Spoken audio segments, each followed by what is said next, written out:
Now we can begin. I was panicking because Jack swore he was going to come. And I said, well, either he's a liar or now we can begin. I'm still swearing. It's J-A-C-K. What's your name? My name is Lee Hammond. Oh, Lee Hammond. And I'm going to get the heck out of the way. How you doing? I would like to just explain to everybody in the room here what's going on in case you didn't know. And if you feel like coming up and joining people in front, you're welcome to do that. If you want to stay where you are, that's fine too. I apologize if this is interrupting what you wanted to do this morning. But go ahead and talk.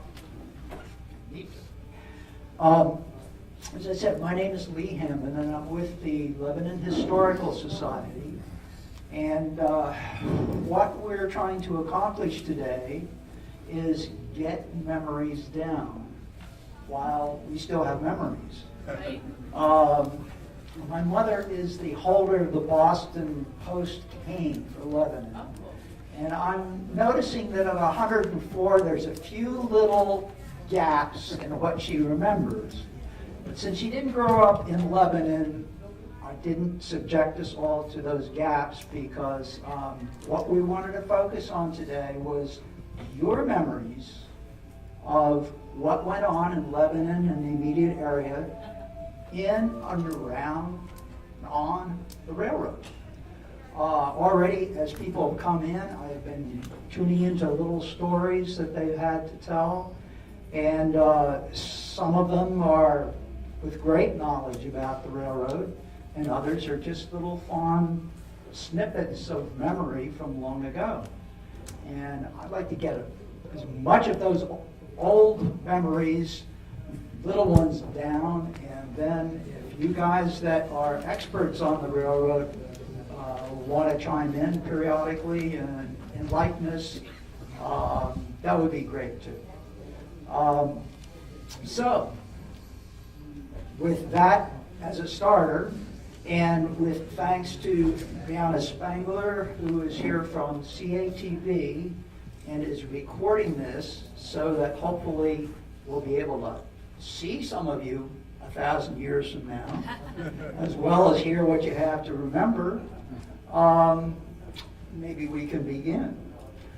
We did pass around an attendance sheet. If anybody hasn't signed it and would like to sign in, if you're going to talk, we would appreciate having your signature on that sheet at some point or other so that they can show it on television. So with that, enough. Who remembers riding on the railroad? Oh, let's all jump up and down. Okay. I remember riding on the railroad when I was 3 and running my toys along the windowsill, collecting soot from this end of the windowsill, bringing it over here and dumping it on that end of the windowsill. And my mother did not appreciate that.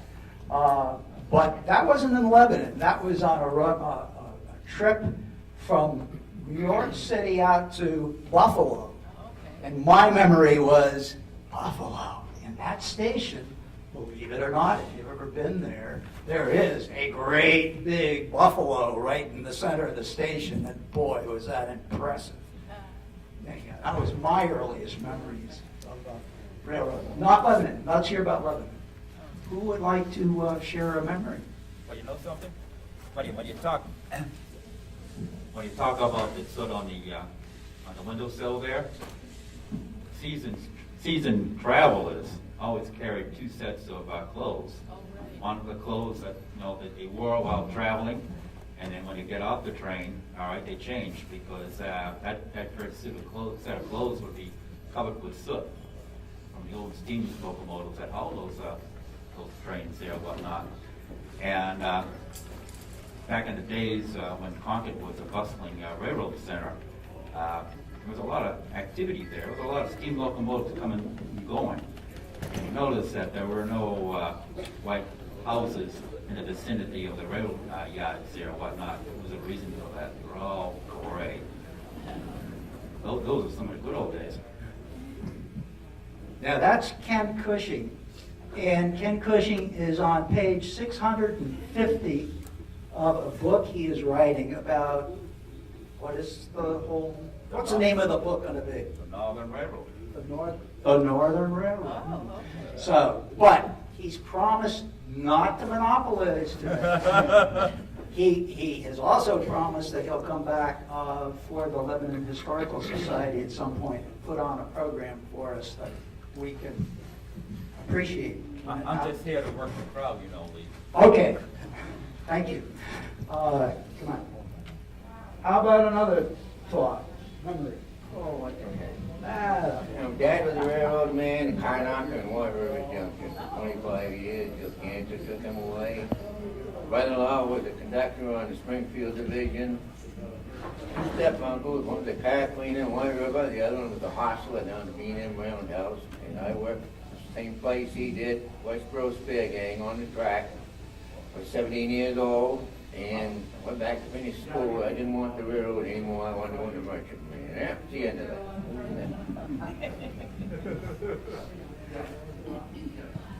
I have some rather early memories that were pretty delightful in terms of riding the train, because during the war my dad was down at Springfield. He taught school here, but he was also a mechanical engineer. So he did research and development for the gear shaper company down there, Fellows Gear Shaper. So he had the car down with him.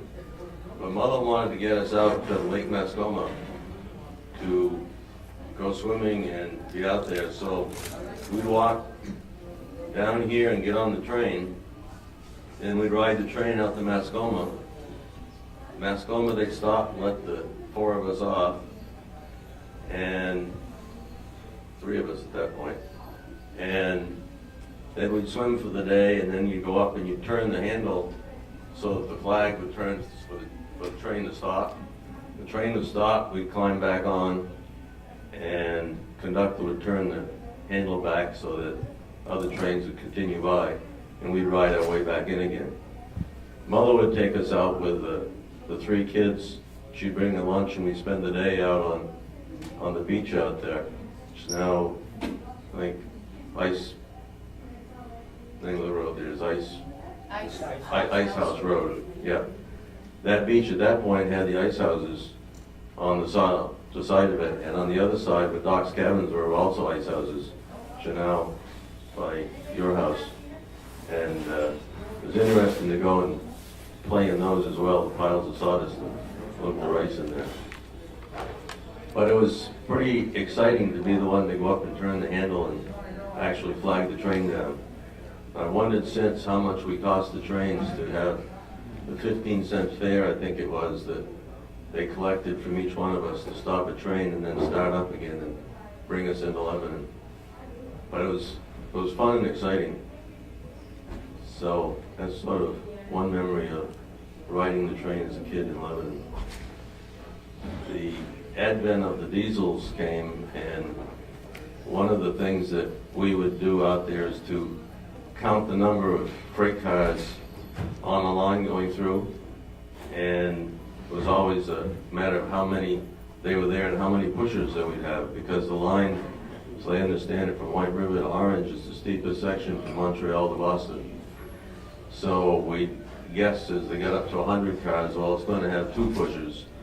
And when they got up to 150 cars, we knew they probably had three pushers on. And those pushers would come back down through town running free from Orange. And was one of the reasons why the long straight section in West Canaan was put in, was because 6 telephone guys were killed on a truck that got hit at that crossing. And the state decided to eliminate those 2 crossings and put the long straight section in that goes to by the Mascoma School now.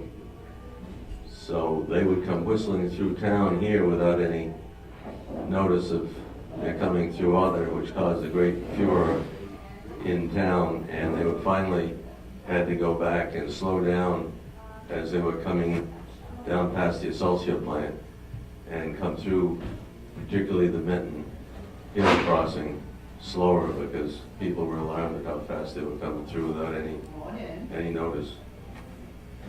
But they were good days. And I'd love to see the trains back again, because if we were to move any freight cheaply, except for putting it on a boat, we don't have much access for that. The rail is really the most economical way to go. So with that, we'll let you have it back again. Lee, would it be possible to have the participants just identify themselves? Yeah, would you like to identify yourself, Councilor? I'm Erling Heisted on the city council, but I'm sorry, I didn't get it. I'm getting old, you know, I have hearing someday, I'm saying. Erling Heisted, Okay, Carolyn? E-R-L-I-N-G. You can check the sign-up sheet here later on Okay, if you yeah. want to get some of these. H-E-I-S-T-A-D. Okay. And if any of you folks out there really Thank you very much. get hooked in and would like to participate, please join. You would. Grab a seat and we will get to you. All right.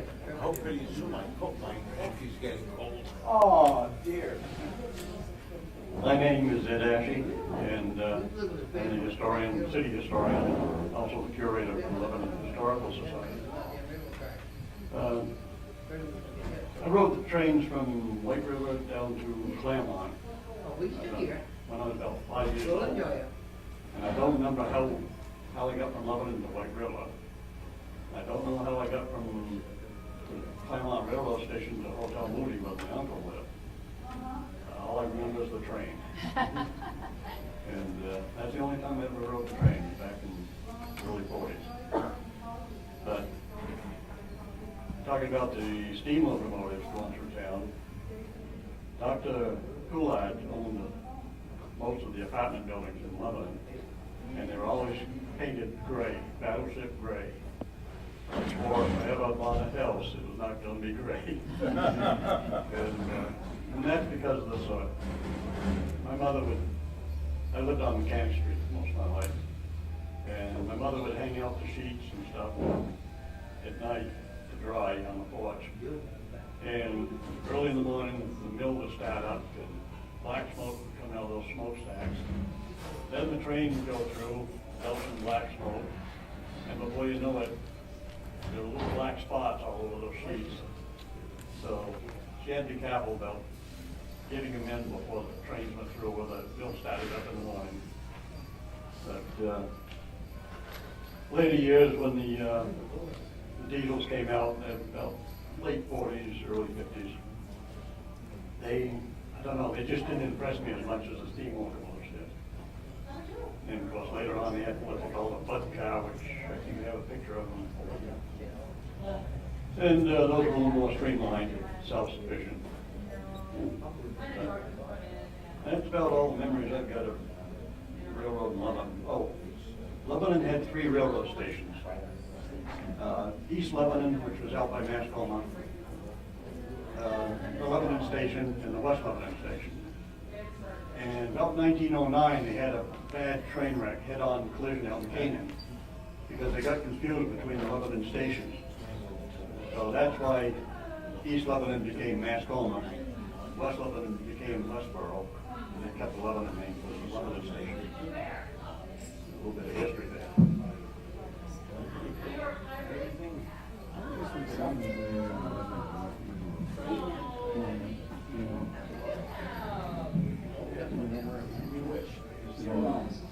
This is Vincent Tebanino. I've been living in West Lebanon for 7 years. I do not know too much about the train, but one thing I know is that there used to be a train that come from Penn Station in New York, and it still comes down here, but it used to come to Montreal, on the bottom of Queen Elizabeth's Hotel. In 1994, I know that they discontinued it. And a couple summers ago, they wanted, both parties thought, Canadian and American, that they should have it back again. It died out. This is the only thing I know about the railroad. It's a very crucial one because at that time, it came right to Montreal underneath the hotel. Other than that, they had talks about it, like I said, but they never did a thing about it. So I think a lot of people here would like to go to Montreal and use the train. Yeah, I would have gone to Montreal and used the train. I like them to do it again. From Lebanon, where would we go if we lived here and wanted to go back when things were running? Take the local to White River? Yeah. Oh, you catch the ambassador. The Ambassador? That was a daytime train. Nighttime train was in New England.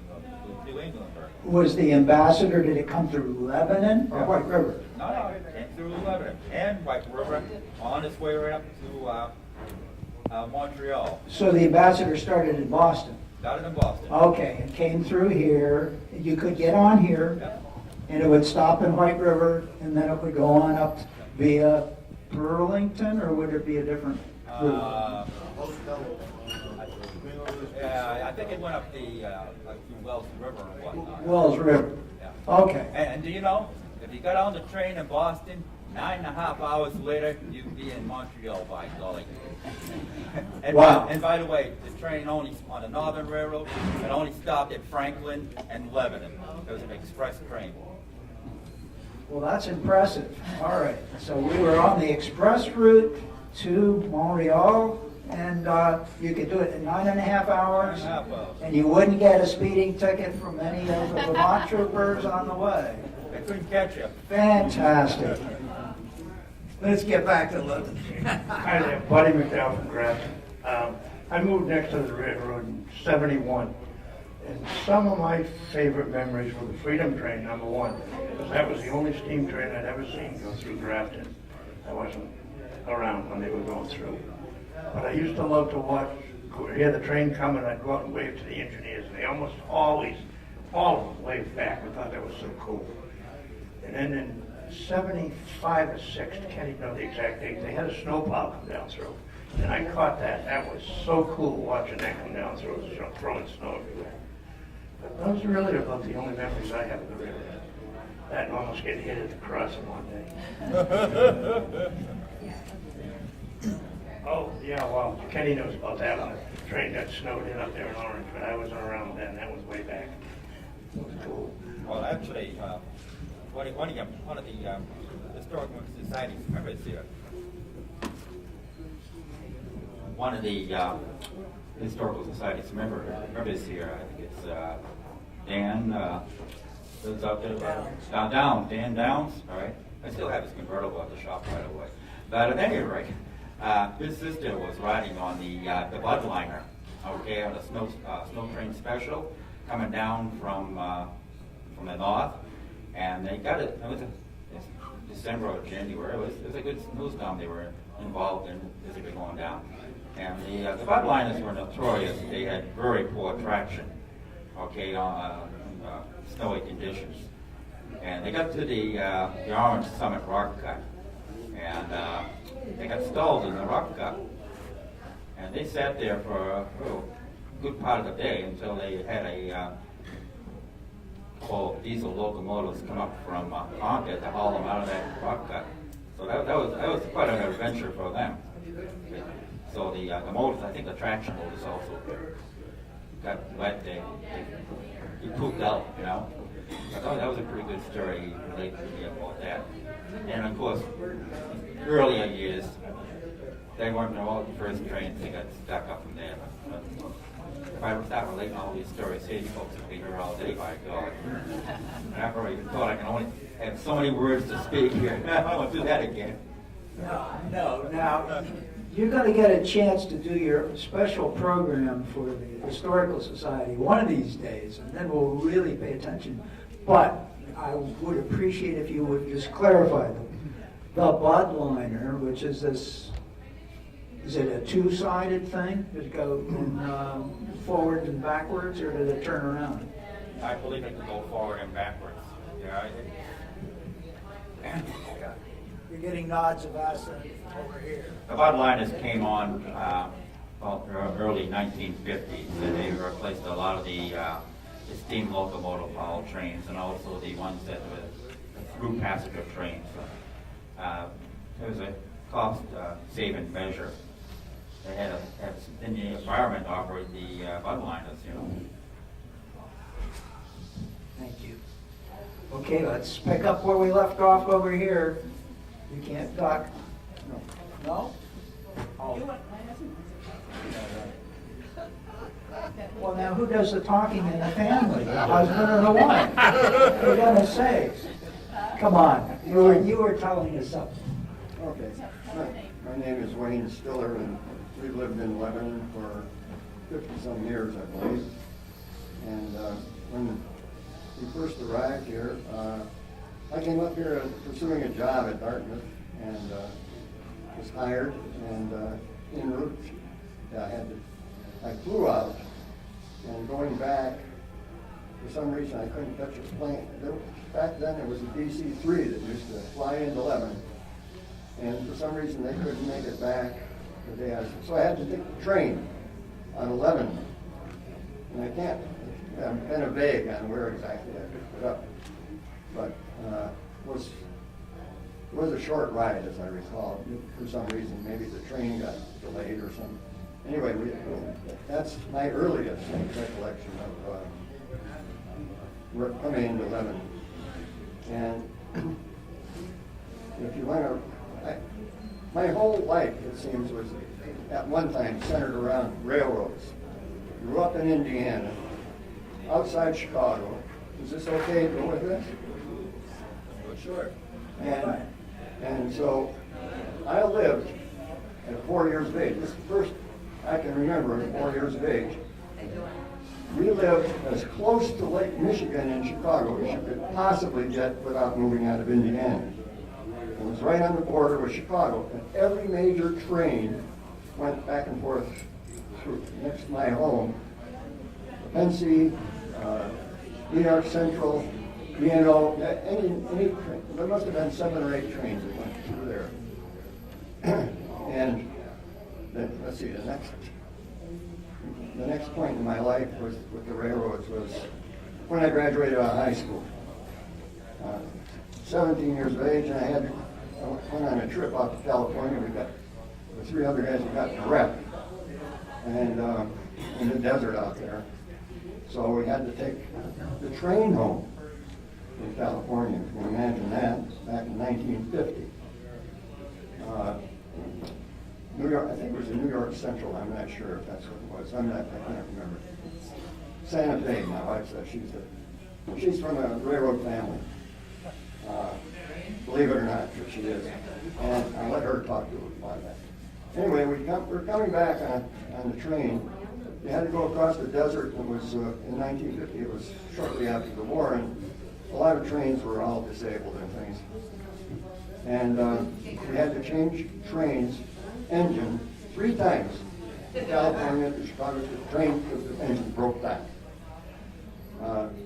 We got on one, and I was riding in the observation car out on the back deck, going across the desert, and we were going, I thought, 50 miles an hour.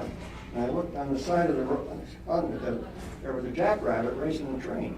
And I says, that can't be. The jackrabbit beat the train and disappeared off. So that's my other recollection of the train, how slowly. I swore I'd never get another train. And, but that was a mistake too. Anyway, coming out here, I had to, I think I mentioned the train coming here. And had to take a train from Lebanon to Boston because the flight, the DC-3, something happened to it. Anyway, we had to take the train. We didn't go very far, and I got, maybe we did go to Boston, I can't remember, but anyway, I'm backtracking a little bit, but just forget that. No pun intended about backtracking. Anyway, next big experience I had with trains, my wife lived about 12, 13 miles away from where we were going to. I thought I had a lot of trains when I was 4 or 5 years old, but my wife lived in a place that was in the town, Munster, Indiana. Every train crisscrossed there on the way to Chicago and back. So I can remember many experiences. If I had a date at 8 o'clock, I had to leave at about 7 o'clock or less because we ran into all the trains crossing back and forth and stuff. Am I going too far with this? Yeah, I want to get you back on the East Coast. On the East Coast. Because on the West Coast, I remember from Chicago, my last train trip was taking my daughter and a friend, and once we passed Chicago, we hadn't gotten a half an hour beyond there, and they noticed a lot of corn. And all the way out to Denver, I heard nothing but corn, corn, corn, corn, corn, corn, corn, corn, corn, corn, corn, corn, corn. It got a little sickening after a day of that. I know. But Okay. can I hear what your wife used to do for the trains out there? Sure. Yeah. Thank Hi, you. my name is Ernest Stiller, and I've lived in Lebanon 50 years. And I wanted to tell a couple of things. When I worked for the railroad, I was a typist, and I would type the orders for the cars to go where they were going to go and so forth. And the other thing that I was going to tell you about was, that was back in Indiana. But the other thing was that I had a friend whose mother used to ride the milk train back and forth from Enfield to Lebanon. Early in the morning, she would sit on the top of a milk, what do you call it? A can, and she would ride the train it would be right next to the engine, and she would ride that to Lebanon and get off and go to school. And then I think there must have been another train that evidently took her back to Enfield. That was her route, during the school days. And I thought that was something to do that.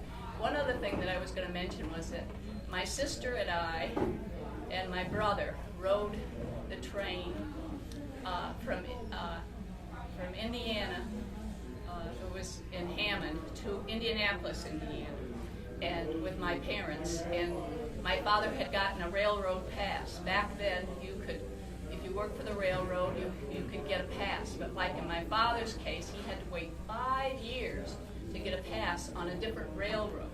So that's to have us go, that took away one pass, because that would be, you'd have to wait another 5 years to get a pass like that. But and so my mother said, "Oh, you can go and have something in the dining car." She gave us $5. That didn't go very far. My brother had some milk, and I don't know what my sister and I had, but we didn't have very much. And what was the other thing I was going to I guess that was about it. Oh, I know.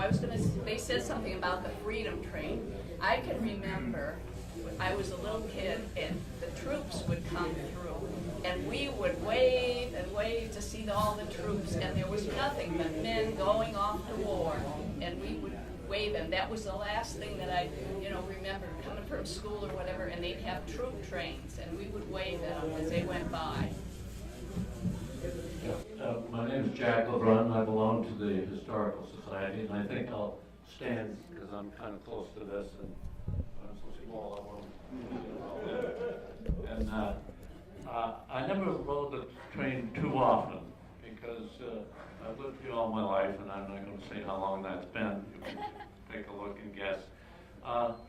But it probably only cost a quarter at that time to go to climb on or wherever you wanted to go, and we didn't have that, and so I didn't go very far. But I do have a story about the train, and I went to junior high up here in Lebanon, and I was in the study hall at the afternoon, and my study hall, I sat way up back.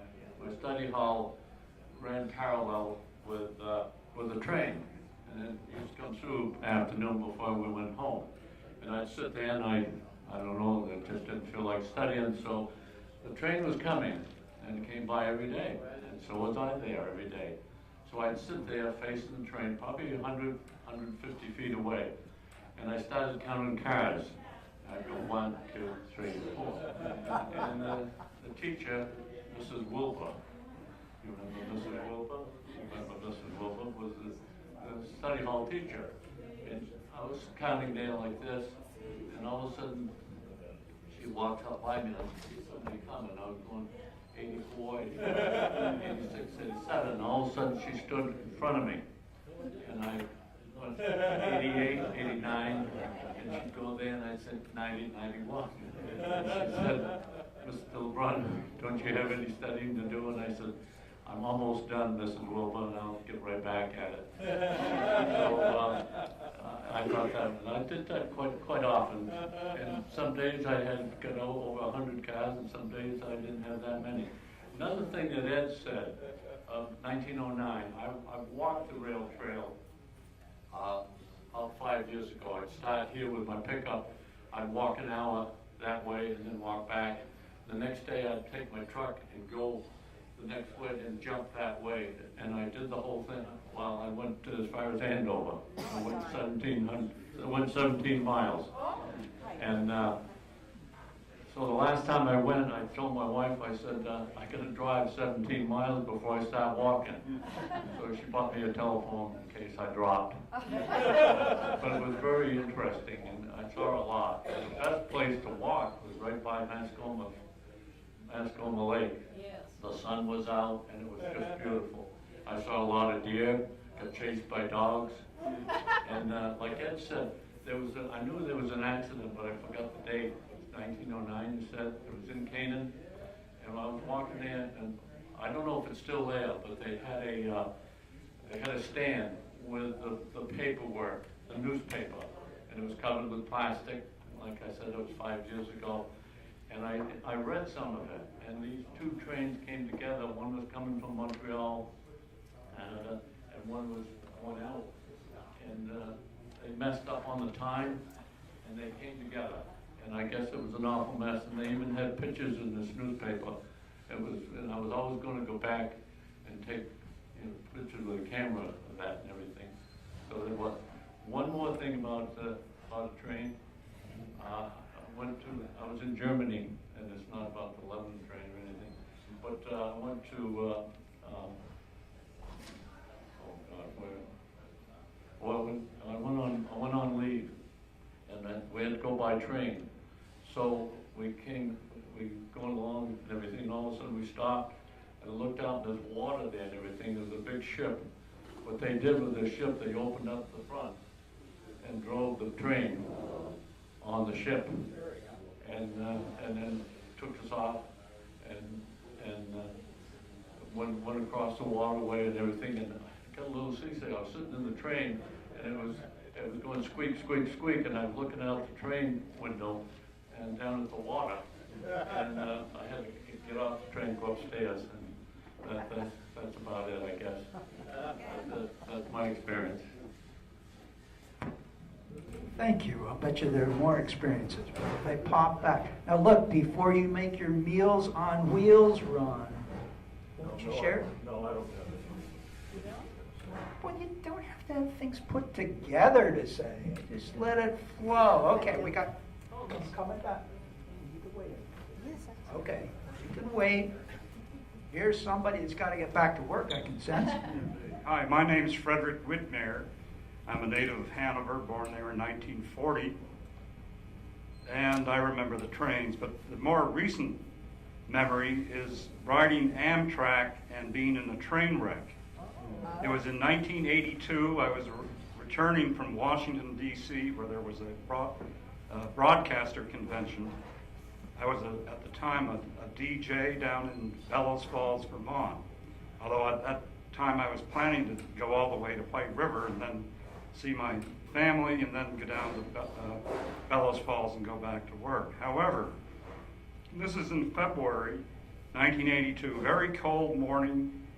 Imagine yourself in a coach. You're on the Okay, you're on the west side of the Connecticut River, coming up on what's known as the North Holyoke curve. It's a right-hand curve, and as I guess the train was at speed, and the rail snapped in several pieces. The lead engine did not go over. The second engine, as I recall, did go over, along with the baggage car, the first Pullman, maybe the second Pullman, and several coaches. Fortunately, I was in the last coach and did not leave the tracks. No one was killed that I know of, but as they came down from the North Holyoke crossing to get us in four-wheel vehicles and jeeps and all to ferry us all up and put us in a pavilion to wait till the train could be brought down from Bellows Falls for everyone to continue north on. This was the Montrealer, by the way. That's back when you could go from Washington all the way to Montreal. And this is, of course, North Holyoke, north of Springfield, last big stop we had. And the story I heard, I didn't actually see it, was that one of the broken pieces of rail, the outside rail on a right-hand curve, when it snapped, it went up through the lead Pullman and came within 6 inches of someone sleeping in an upper berth. But as I say, I don't remember anyone being killed. A train did come down and picked us up. I decided to get off at Bellows Falls, and I went right back to the radio station to get on the air and tell the news. I don't know if anybody else knew about it by then. Anyway, so that's the last time I've ridden the rails. Ever since I was little, I wanted to be, my lifelong dream was to be a railroad engineer. Now, the closest I ever got to that is that I drove for advanced, many of you know I drove for advanced transit for 15 years. And I drove here at the senior center so I have about 20 years of public bus service in this area. So that's the closest I got to, helping the traveling public. I got a question for you, Yeah. Fred. Now, did you catch the train in Washington. No, in Norwich though, when you went to? I should have. Going south, the station manager and I drove down in his car, and he had other business to do in Washington, and I needed to get back to the radio station. So I came back by train. Yeah, I did not travel down. If I had, I probably would have gotten on in Bellows Falls, because I was working right up to the time we drove to Washington. We were there a better part of a week. But my memories of the childhood, I remember our Boy Scout troop in Hanover. I forget, I must have been 8. I don't know, when did you start being a Boy Scout?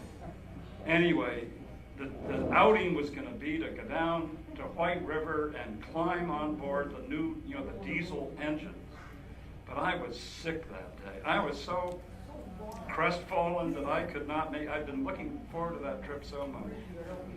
But anyway, I did ride. You've talked about the Boston and Maine Railroad. I've ridden back when it was a steam train with coaches going all the way to Boston. My mother's side of the family was from the Boston area, so we made a number of trips on the train as well as driving in our own car.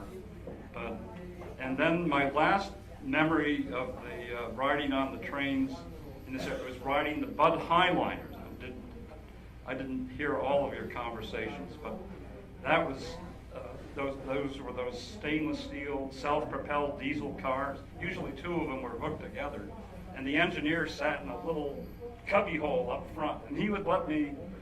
I loved to stand right up there at the very front, so you've seen the track hurtling at you, and he was, of course, in his little compartment next, and that was always fun to do that.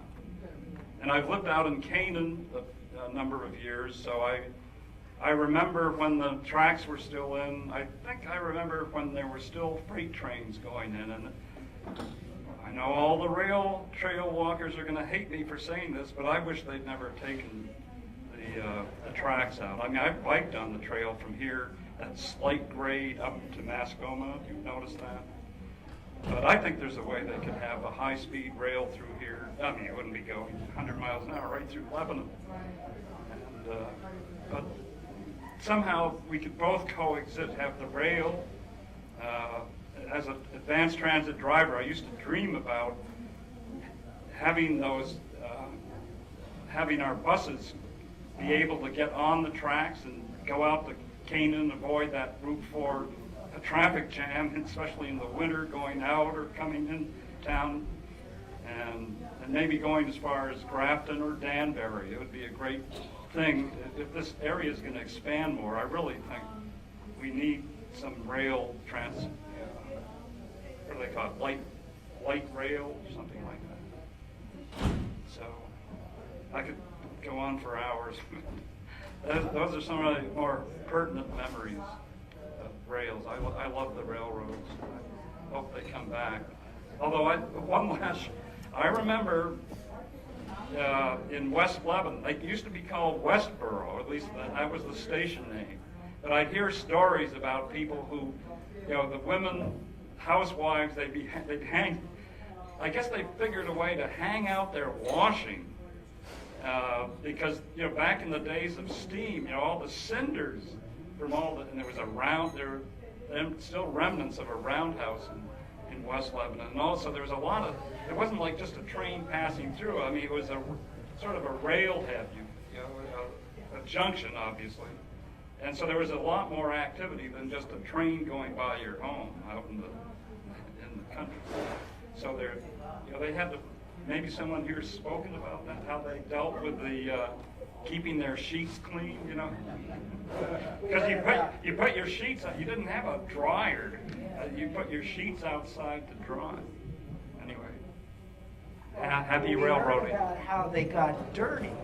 Ed told us about that. Oh. Did anybody know about how they kept them clean? Was there such a possibility? Yes. All right. Only Heisted would know how they kept them clean. Comment about, we've heard a variety of problems, but in terms of specifically keeping them clean, our house had a laundry porch, which was a screened-in porch, but from here to the wall was all clotheslines. So your laundry was hung out outside, yes, but it was in an enclosed, screened-in porch. But we haven't heard much about the services that the trains provided to Lebanon. There was the Railway Express, which you could come down to the station and pick up your packages. Nowadays we have UPS delivering at most any time at the house, but back then you came down to the Railway Express office and you could pick up your packages right there. There's been mention of train wrecks, and the last one that I know of in Lebanon was just this side of the crossing out by Forward's Garage. The train was coming west,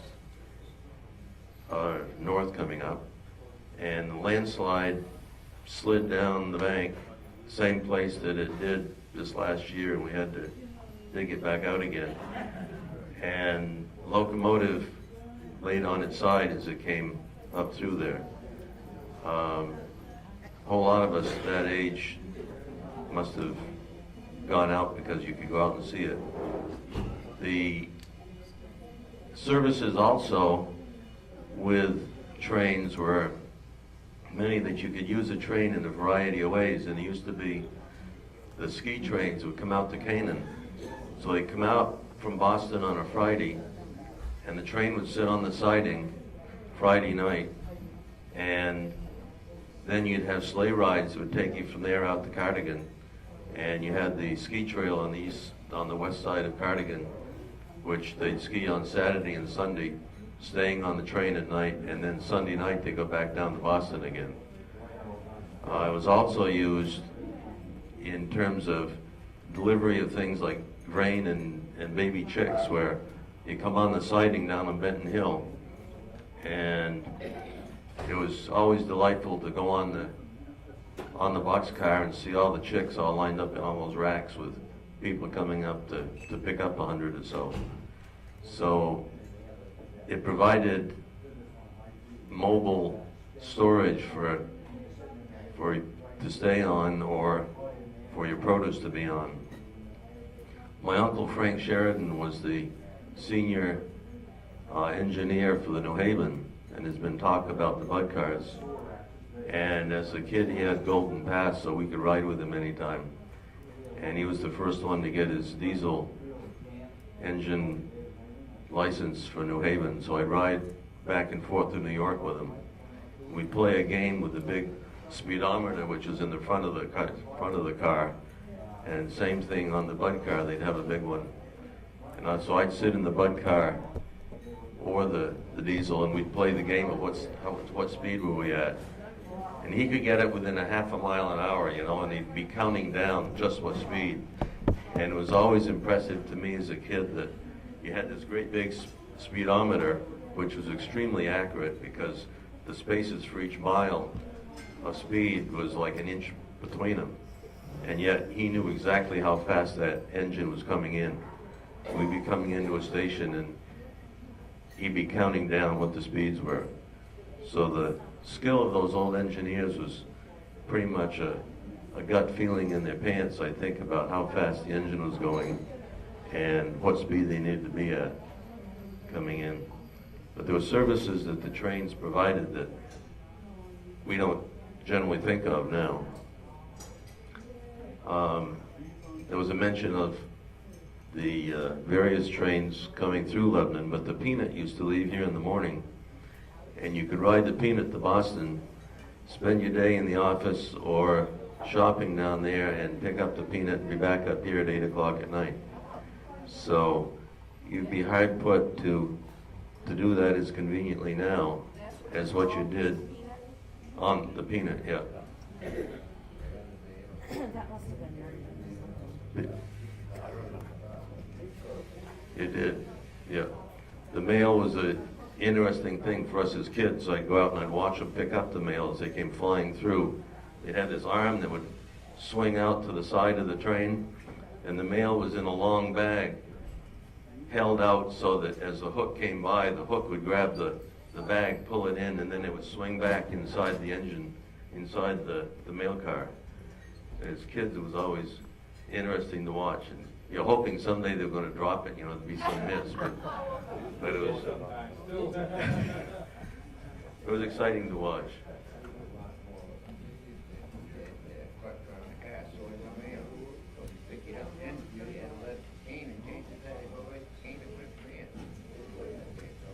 My father used to sort mail at Christmas time on the train, and particularly the province route going to Canada, that they'd be sorting all the way going up, and they'd pick up the Canadian stuff and they'd be sorting on the way back down.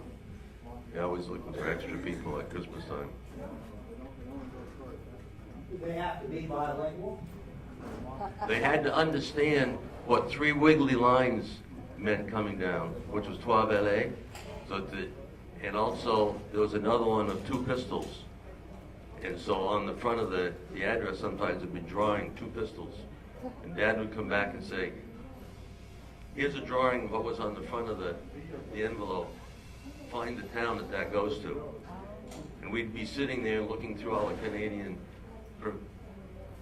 you know, the different towns trying to figure out, so what does this picture mean on as an address?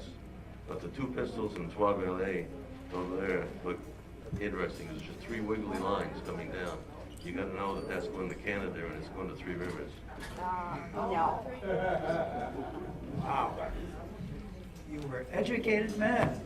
Did you want to say something? Okay. Got another one? So, you don't have to be on camera, but it would be nice. Come on. Don't be. Oh, your hair's Hi, I'm Marion Stearns. In the mid '60s, we lived on High Street, on the corner of Mascoma Street and High Street, and the train went by down there. And I had a friend who lived next door to me, and he was hit by the train. I don't know if anybody remembers that or not. He didn't get terribly hurt, but he was in the hospital for a while. And so that was the mid-'60s, and we remember that. very well because it was our friend, but to get hit by a train was very unusual. So that's the story. Just one more. Just one more thing. I remember when I was in high school, and that was in the early 50s. Now, you know, and we had probably a half a dozen kids that came in to school by train every day from Grafton area, and they got there late. We always thought they were lucky because they were about a half an hour late, and I believe they went home that way too. And they did this right straight through as long as they lived there, as long as they went to school. And I can even remember some of the names. One of them was a classmate of mine, and he always come in late, and we envied him.